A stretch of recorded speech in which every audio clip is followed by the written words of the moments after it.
Crosby, Pauline Bilbar.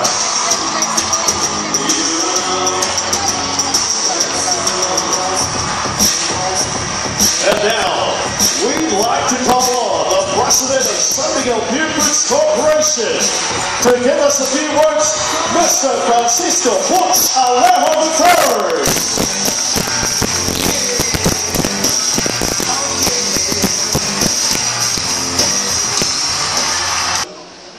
Our business partners, our dealers, distributors, customers from modern trade, at mga kasama ko sa San Miguel Beer Foods. Thank you very much for taking time out to be with us this afternoon. Having joined Beer Foods in 1979, I have been a witness to the birth and journey of the PBA team for the last 26 to 27 years. And after 13 championships, 27 finals appearances, and 12 coaches, I can say that we have gone a long way since 1988. And I am happy with where we are and what the future has in store for the team. We are probably the company with the most number of name changes in the PBA. I have counted that since we have joined the PBA in 1988, we have about, I think I showed it here, about 11 times. We started with Pure Foods hot dogs and added tender juicy after some time. Then we changed it to the Coney Island ice cream. Then Pure Foods Udos, to Pure Foods Chunky Corned Beef Giants, then to Pure Foods Corned Beef or Pure Foods Carne Norte Beefies, to BMEG Derby Ace, then BMEG Llamados, then San Miguel Super Coffee Mixers. And now, the Pure Foods Star Hot Shots.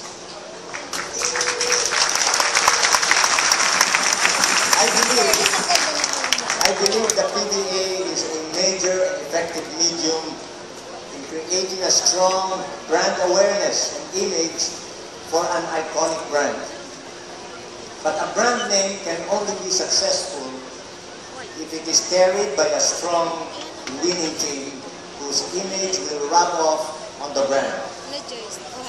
And a winning team is what we have. As we approach the next conference, I am excited by the prospect of a good showing by the team. Ayokong sabihin that we will go for the fun pitch. Kaya I say, good showing lang, coach. Good showing.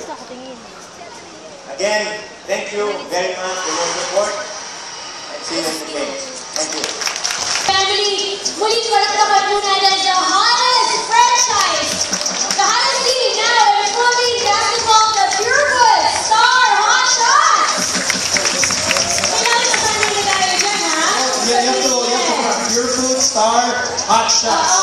Because we're going to say that name a lot during the start, middle, and especially during the end of the conference, sasabihin yan. Okay, so balikan natin yung yung start. Yes. Kasi we were watching a video kanina of the rich history, that winning tradition na meron na itong prangkisang ito. Nung batch nyo, di ba? Ikaw yung mga nakasaksi niyan. Di ba? Masasabi mo bang ginagawang matanda? Yung mga batch nyo, kwentuhan mo nga po about the Pure Foods franchise. You know, I'd be very honest with all of you. I grew up as a PBA fan, and one of the things I always watched was Pure Foods. We saw the video earlier. Guys like Alvin, Jolas, Jerry. I mean, these guys, I grew up watching these guys. Mga naging idolo ko din. Yan. Yung mga panahon na parang gusto ko pa sana mag-basketball. Mga 1980s. Late 80s. And so, I guarantee there are people in this room and people who are going to hear about the big news and they will get emotional because they have a strong emotional attachment. Alam mo, matibay na yung connection nila with, Sammy Coffee because of the Grand Slam. Right. Lalo pang titibay yan because of the emotional connection with Pure Foods. Pag-iisip mo, Miko, no? Yung generation of fans. Yes. Yung mga tatay, yung mga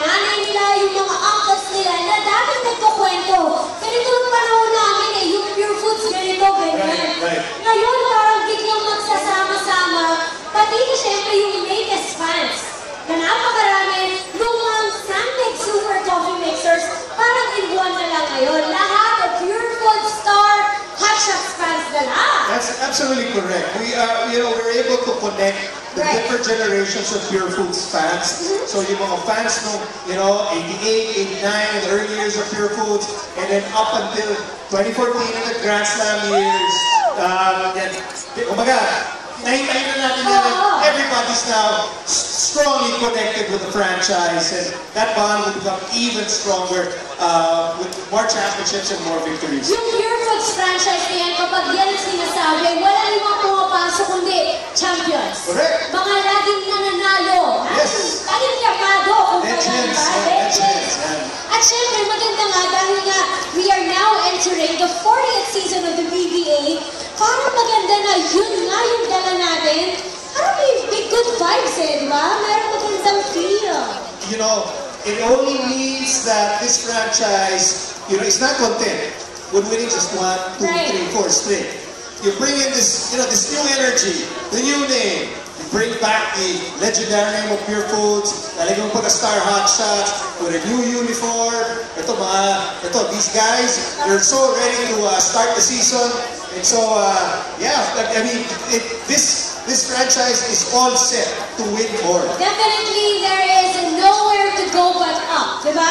Kapag sinabi mo, Pure Foods, consistent yan At Nico, isa lang din sa napansin ko kapag Pure Foods franchise, noon hanggang ngayon, ibang klase yung bond nila. Pamilya sila, they're one. The whole team, the staff, kasama na lahat ng supporter at fans. Diba? Ramdam na ramdam mo yung yung unity and oneness. Yeah, this team, they like doing things together. They like to sing. Justin Linton is a great singer. I heard. Joe Devance is a great dancer. Bring them all three.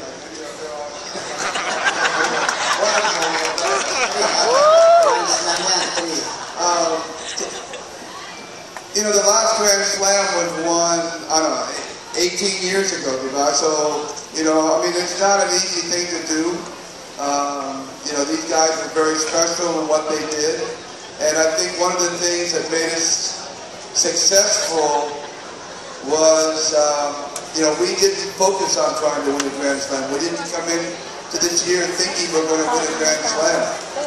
We just came out and worked hard every day. Just focused on our process of what the things we need to do every day. And something happening behind me or someone laughing at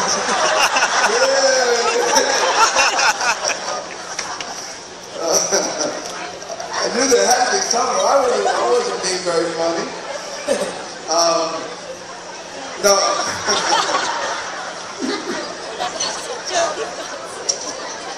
So no, are we thinking about winning another Grand Slam? No, that's not really in our thoughts right now. We just want to come out and get focused.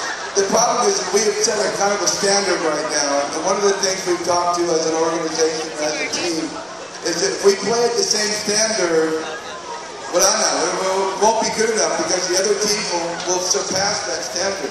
So now, that standard that we set last conference won't be enough for this coming year. We have to get even higher. So we're trying to figure out ways to improve more so that we can continue to stay at a high level. But it's going to be very, very hard. We know that.